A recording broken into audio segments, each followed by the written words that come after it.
खुशामदीद proactive schooling system. अस्सलामुअलैकुम प्यारे बच्चों, आज का हमारा उन्वान तोते के बारे में है। आज हम तख्लीकी लिखाई तोते के बारे में लिखेंगे। तो चलिए शुरू करते हैं। सबसे पहले सवाल पढ़ते हैं। दिए गए सवालात और मददगार अल्फाज से तख्लीकी काविश लिखिए। अब हम तोते के बारे में दिए गए सवालात पढ़ते हैं। सवाल नंबर 1, ये क्या है? सवाल नंबर 2, इसका रंग कैसा है? सवाल नंबर 3, ये क्या खाता है?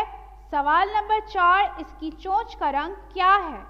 मददगार अल्फाज: लाल, हरा, तोता, दाना। बच्चों, इन मददगार अल्फाज की मदद से हम तोते पर दी गई तख्लीकी काविश मुकम्मल करेंगे। तो चलिए शुरू करते हैं। नंबर 1, ये तोता है, ये तोता है। नंबर 2, इसका रंग हरा है, इसका रंग हरा है। नंबर 3, ये दाना खाता है, ये दाना खाता है। नंबर 4, इसकी चोंच का रंग लाल है, इसकी चोंच का रंग लाल है। शाबाश बच्चों, उम्मीद करती हूँ आप सबको तख्लीकी लिखाई तोते के बारे में समझ आ गई होगी। अपना ख्याल रखिएगा, फिर मिलेंगे। अल्लाह हाफ़िज़।